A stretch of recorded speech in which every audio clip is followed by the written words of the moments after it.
Last time we talked to you, I guess Saturday, you said that for the scrimmage, the coaches were going to be off the field and it was going to be a game-like situation. All the other years I've been here, it's been like a controlled scrimmage, the first one. Is this going to be a little different with you? Or It'll be different in terms of the way that we drive the ball.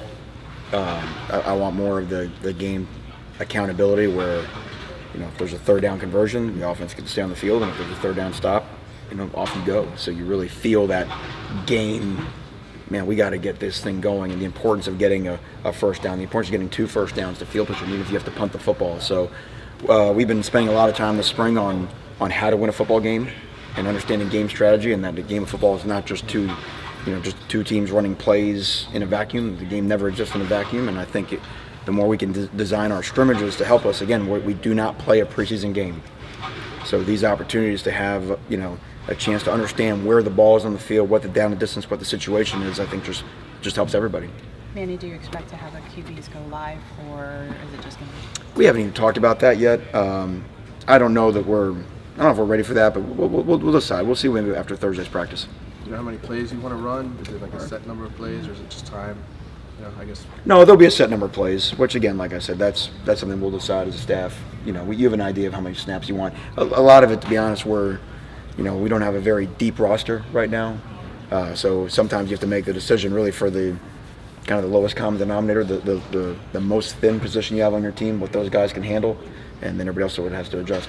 You saw Mari, I guess, with a boot. Is it serious with him? No, that's just a day-to-day thing. One of those things that just helps calm it down. So hope to get him back. and Hopefully Thursday. Brevin wasn't here, just same thing? Same deal. Yep, same deal. Just sort of a day-to-day deal. Manny, Dan was talking about quarterbacks look like they have some room to grow right now, and obviously they do, but especially in this offense. What are some of those regions that he's told you that they need to pick it up in? Well, number one, and this has been getting better, is eliminate critical errors, right? Don't burn the building down.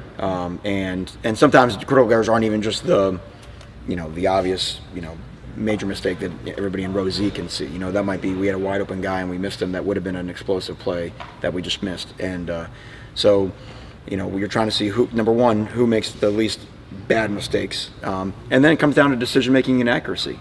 And what will improve your decision making and accuracy, the more comfortable you get running the same plays over and over again. Because the more plays I run it, the better decisions I make, and the more I feel confident in my decision, the more accurate the ball will be. So you really can't judge that until we have 21 guys around him playing football, because that's when, again, when it's routes on air or this guy can. Hey, you need to get a bunch of guys around, and you need to get that dynamic of changing defensive coverages in front of you to see who can make the decisions, who can do it accurately, and who can avoid the critical error. Manny, Jeremiah Payton, how mature is that for a 17-year-old? I mean, he stood up here, sounded like he's been here for a while, even though he's an early in the league.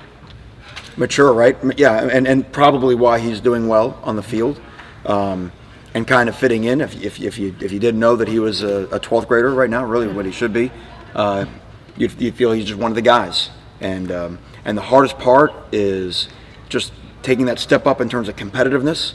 Going at the pace of practice and having college guys going up against you, and he doesn't look out of place, which is.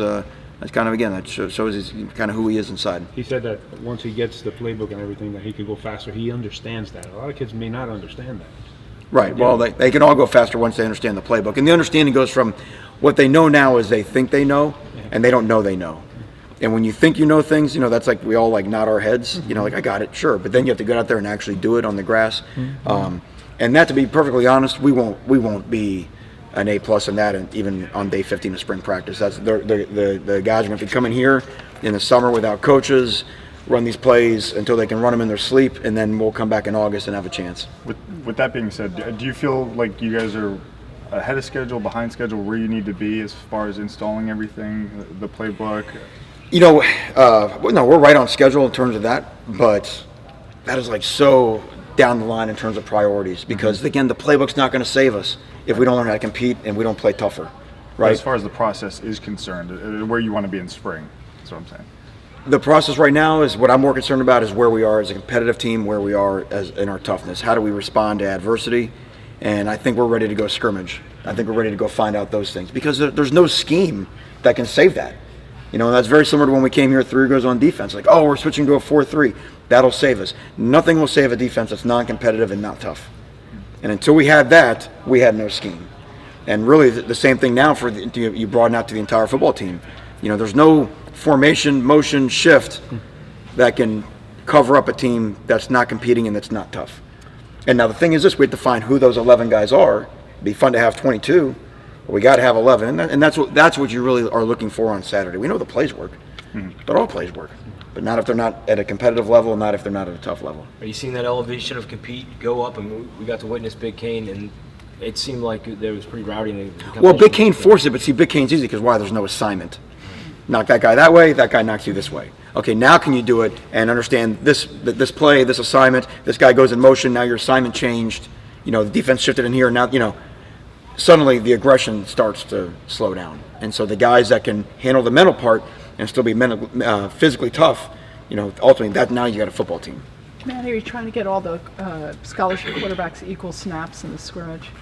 Attempting at least? I would think so, yeah. I think you'd want to try and balance it and do no different than what we've been doing. Now, again, what happens is there's battlefield promotions and battlefield demotions. Coach Enos does a great job. But listen, this is not the YMCA. Like, everybody doesn't get equal if you're going out here and again you're burning down the building. So again, this is an accountability deal, and you want to play good. Let's do 2 more, guys. What's your impressions of the offensive line after when you're halfway through? You have a lot of young guys, that have to sort of step up in that position. There are, but we feel like they're talented. I really enjoy watching Coach Barry work with those guys. I think he's doing a phenomenal job, kind of building them up, giving them some confidence. Certainly, you look at us on the left side of the line, it feels like we're guys are really starting to form partnerships over there. I think Corey Gaynor's done a great job of really becoming our guy at center. You know what I mean? They know they can do it.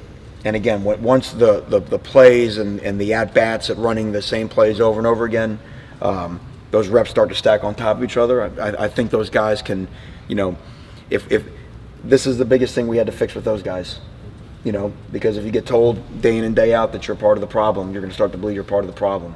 And that's one of the things about having a clean slate and everything starting over from zero, and getting a guy again like Coach Barry that can really build those guys up into what we think they can be. Anything else, guys? Yeah. Just can you speak on the importance of the days you guys aren't practicing, the things you guys get done on the other days, all that stuff? Yeah, those days are vital. The guys are here. They're going to get a lift because we can't stop our progress in the weight room. We still have to get stronger as a team, and our team is aware of that. But that's where all the mental conditioning comes in, because we got to get in meetings, and we got to look at every play that was out here on this practice field and what we liked, didn't like, and then usually that's where the install for the next day begins. So this spring ball is intensive, and it's been intensive for these guys because, again, the off days there's nothing physical out on the field on off days, but mentally they're as important as our days. And that's what you start to find out. The cool thing about now is we're kind of in the dog days. This is week 3 of 5. And, day 1, everybody's excited. And coming out here for day 7, you start to see some guys their excitement starts to wane. Those are guys that like football but don't love it. And you can see their reaction in the off days. How do they attack the off days? Is it like, Coach, tell me what I need to know to get better? Or is it just kind of like, I'm here out of obligation, And we got to make sure we can separate the two.